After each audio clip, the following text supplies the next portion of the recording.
Good morning! And good morning, everyone! Sorry sa sabog-sabog na buhok. Actually, it's already 10 a.m. Pero nagising na ako kaninang sobrang aga, mga 6:30. E pag mga ganong oras, tulog pa ako. Papakita ko sa inyo kung bakit. Dahil dito, may bago kaming baby. Ang aga-aga niya kasing nagising kanina. Ngayon tulog pa siya. Hi, Shiro! Good morning, baby! Lalabas ako. Tignan niyo. Hi! So, ayun. Kagigising ko lang. Bumangon na ako. Tapos sumunod na siya sa akin. Nandito nga pala ako sa amin dito sa Pangasinan, sa probinsya. Wala si Kevin. Pinauwi ko muna ng Baguio.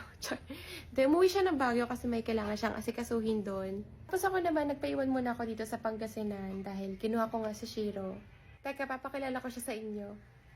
This is Shiro. Shiro. Lalaki siya na chow-chow. Yan. Cute.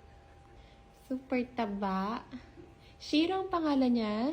In Japanese, ibig sabihin nun ay white. This is Shiro. Baby pa lang siya. 2 months. Actually, dapat ng July 8 pa namin siya kukunin kasi July 8 siya marirelease. Kaya lang kasi na-busy kami. Tapos nasa Maynila pa. Kaya, ngayon lang namin siya nakuha. Alam niyo, sobrang hirap pala mag-alaga ng puppy. Para ka nag-aalaga ng bata or ng baby. Alam niyo ba na problema ako kanina? Kasi mula nung kinuha namin siya kagabi, hanggang ngayon hindi pa siya kumakain, puro lang siya tubig. Tapos kinontak ko si Gowlin, yung best friend ko. Siya kasi yung pinagbilhan namin nito. Sabi niya normal lang naman daw yun kasi nag-a-adjust pa siya. Nangingilala pa. Ayun, maliligo lang ako. Tapos papasyal ko siya kila nanay para makita ni na nanay. And then, punta kami sa bayan. Dadaan kami sa vet niya. Kasi itatanong ko kung pwede na siyang mag-next guard. Tatakot kasi ako baka mahawaan siya ng mga aso, ng mga kapitbahay. Kasi nagpupunta dito sa bahay. Baka ako mahawaan ng kuto. Kaya tatanong ko kung pwede na siyang mag-next guard. Yung gamot na iniinom para sa mga kuto ng aso. Alam niyo ba, this is my birthday gift para sa sarili ko. Kasi diba, magkakabahay na kami. Tapos, wala pa kaming baby. Para naman masaya sa bahay. Ayan, ito muna ang baby namin. Ang problema ko naman ngayon, since baby siya, naku, napakahilig niyang magngat-ngat. Kung ano-anong ginangat-ngat niya, yung mga shoes, tsinelas ko dito sa bahay. Kahit binilhan ko na siya ng mga toys, ayaw niya yun. Anyway, magbabay ka muna, Shiro. Maliligo muna si Mama. Laro-laro ka muna dito. Kakawiwi lang niya dun. Ay, taba! Tingnan niyo, ganito siya kataba. Ka-cute! Dito ka muna sa kwarto. Ayun o, hindi niya kinakain. May milk yan, kasama ng dog food, pero hindi niya kinakain yung dog food. Hala! Hala, sinira niya yung... Kakabili lang to kagabi. Kawawa naman. So, ayun na nga, nakaligo na ako. Nakagayak na kami. Kasama ko yung kapatid ko. Dadalhin namin si Shiro sa vet. Ito yung kanyang pasaporte. Dalhin ko na din, baka sakaling kailanganin. Ayan. Tapos tignan nyo siya ng bata. Super cute! Oh. Shiro Katsero. Yan. May 8 siya pinanganak. Ayan, nalimutan ko ng mag-vlog. Kasi nagmotor kami. Papunta dito. Ayan. Sakyan namin si Dagoy. At sinama na rin naman yung kapatid ko, si Joy. Kasi papa-adjust daw siya sa dentist.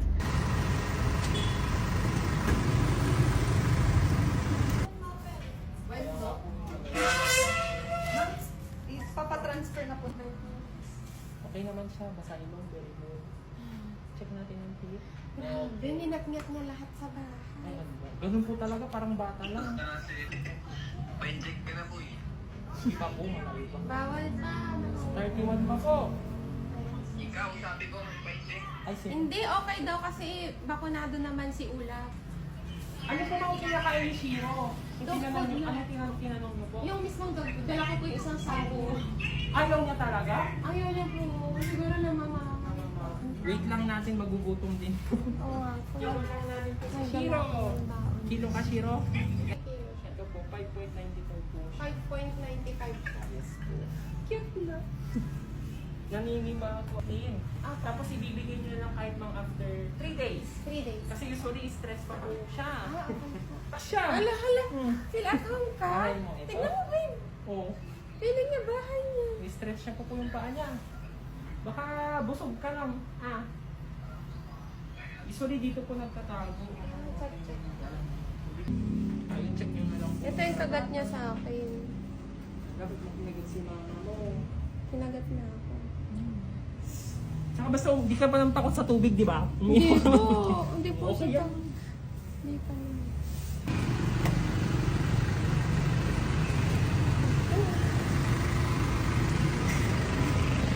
Ayun, kakain muna kami. Kasi sakto hinihintay pa naman namin si Joy na matapos sa dentist. Ayan. May baon naman akong dog food niya. Kaya lang sabi ng vet, antayin na lang daw na magutom siya. Kakain din naman daw siya.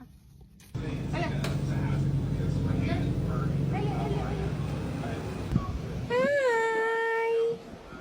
Shiro baby! Kain ka na mamaya ha? Kain ka na ha? Kain kami ng ramen. Actually, Japanese resto siya. Dito lang sa amin. Tadakimasu! Sarap niya? Sarap? Ano yan? May karami dito. Shiro! Come!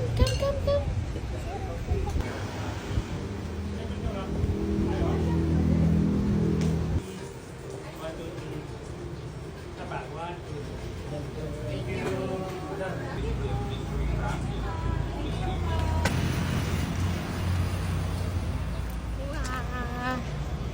Baby.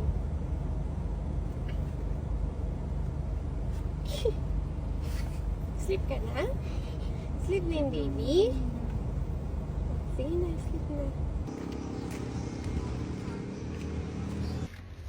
Ayun, uwi muna kami kina nanay. Dahil umuulan na nga at wala naman nang mapasyalan si Shiro. O, tamang minutes yan ako. Wala ako. Kay Dr. Mes. Bless kay nanay! Bless kay nanay! Bless! Nahaluan ko na ng liver yung dog food niya, pero hindi niya kinain yung dog food. Yung liver lang tsaka yung milk. Shiro! Ayaw niya talaga ng dog food pa. Napakan yung wiwi niya.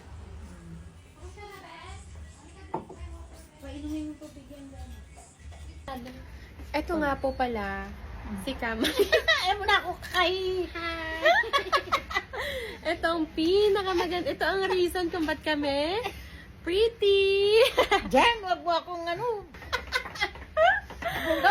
Para makita ka ng kamag-anakan mo.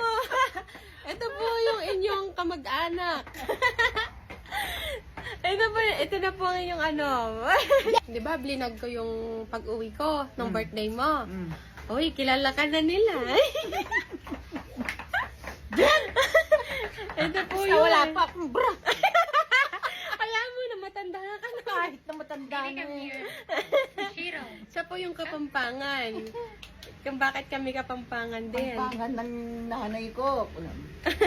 Kapampangan, tapos a little bit of Ilocano. Kasi Ilocano. dito na siya tumanda sa Tayug, Pangasinan. Ayaw mo ko close up. Jen! Nay, mag-aanak na ako na. Wen! Hanggang mga, di diyan ka muna mga anak. Oh, di, Mag-aanak na ako. mag-aalaga ka. Ikaw mag-aalaga. Wen! Hanggang kaya ko pa. Eh kung kayo, inalagaan ko kayo. Ay, wow. Ay, suso mo na, yun nasa tiyan mo na. Ewan ko ba, ang laki ng suso ko. Jen! Mama! Sana all malaki.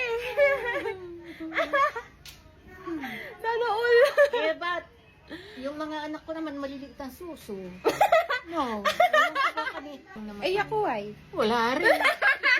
Meron. hindi rin malaki yung suso mo. Sakto lang, katamtaman. Eh, kahit na ayaw mo, kung talagang ibigay ng Panginoon. Oh, di ba? Eh, dyan ka, no? Anong gagawin mo sa pera? Siyempre, gastusin ay. Tulad ng mga ukay mong kumot. Oo naman. Shopee. Oh. Shopee. Ito kasi si nanay, pagka kasi may pera to, Shop. dumediretso siya sa ukayan ng mga kumot, gano'n. Tapos, Pinakikinabangan naman. mga bedsheet, yun. Doon nauubos yung pera niya. Tapos magsha-shopee siya. Di naman kasya yung mga binibili niya. Kinukuha rin, oh. Uy, anong kinakain mo? Kumakain ka na naman ng tsinelas? Pinasok niya yung ulo niya. Si Coco, doon, kasya dyan. Oh, bless ka. I-order ko pang sabon ng Coco. Oh, bless na, bless nanay. Yes na. Oh, bless na. Oh, bless. 156 yung sabon ni Coco. May kulon pa siya. Ay, wow. Ayan, nakauwi na po kami dito sa bahay namin dito sa Bukid. Sharean nyo naman ako ng tips kung paano siya mapapakain or kung normal lang ba to. Kasi nag-aalala ko, kagabi pa siya hindi kumakain, puro lang siya milk at saka water. Eh, baka mangayat or magkasakit. So, ayun. More updates pa soon about kay Shiro. Makikita nyo na lagi siya sa vlog. Say bye-bye!